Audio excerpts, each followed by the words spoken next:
സംസ്ഥാനത്ത് രൂക്ഷമായ വൈദ്യുതി പ്രതിസന്ധി ജനജീവിതത്തെ കാര്യമായി ബാധിക്കുകയാണ്.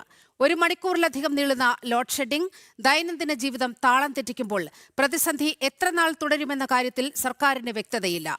അതേസമയം സൗരോർജ്ജം സംഭരിക്കാനുള്ള നടപടിക്രമങ്ങളും മന്ദഗതിയിലാണെന്ന വിമർശനവും ഉയരുകയാണ്.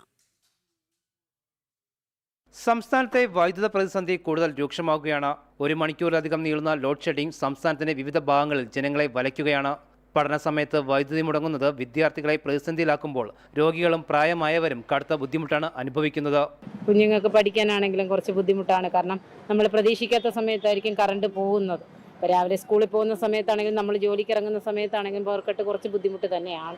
1 മണിക്കൂറൊക്കെ എന്ന് പറയുമ്പോൾ ഈ ചൂട് സമയത്താകുമ്പോൾ നമുക്ക് കുറച്ചും കൂടെ ഭയങ്കര ബുദ്ധിമുട്ടാണ്. കാരണം ഒന്നാമതേ ഭയങ്കര ചൂടാണ്, അതിൻ്റെ ഇടയിൽ കൂടെ കറണ്ടും കൂടെ പോയി കഴിഞ്ഞാൽ ഒട്ടും പറയാൻ പറ്റത്തില്ല. വൈദ്യുത നിയന്ത്രണം എത്ര നാൾ തുടരുമെന്ന കാര്യത്തിൽ ഇതുവരെയും വ്യക്തമായ വിശദീകരണം നൽകാൻ സർക്കാരിനോ KSEBിക്കോ കഴിഞ്ഞിട്ടില്ല.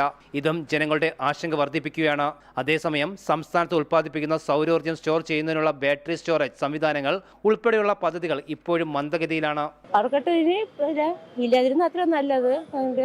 അത് രാവിലെ വർക്ക് ജോലി ചെയ്യുമ്പോൾ പെട്ടെന്ന് കറണ്ട് പോകുക, അതൊക്കെ ബുദ്ധിമുട്ടാണ്. രാവിലെ ജോലിക്ക് പോകുന്ന ആൾക്കൊക്കെ ഭയങ്കര ബുദ്ധിമുട്ടാണ്. വിദ്യാർത്ഥികൾക്ക് രാത്രിയിൽ പണി ചെയ്യുന്നവർക്കെല്ലാം ഒരു ബുദ്ധിമുട്ട് തന്നെയാണ്. നമ്മൾ ഭരിക്കുന്നവരെ അവർ എന്താണ് നിശ്ചയിക്കുന്നോ അത് നമ്മൾ അംഗീകരിക്കുക. അതേപോലെ തന്നെ തർക്കിക്കാനാണെന്നുണ്ടെങ്കിൽ സാധാരണക്കാരനെ കൊണ്ട് കഴിയും. പകൽ സമയത്ത് ലഭിക്കുന്ന അധിക വൈദ്യുത ഫലപ്രദമായി ഉപയോഗിക്കാനുള്ള സംവിധാനങ്ങൾ സമയബന്ധമായി നടപ്പാക്കാൻ കഴിഞ്ഞിട്ടില്ല എന്ന വിമർശനവും ഉയരുന്നുണ്ട്.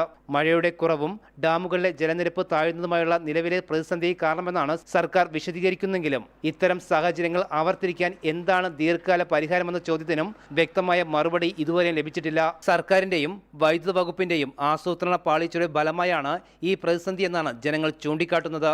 ജനം, തിരുവനന്തപുരം.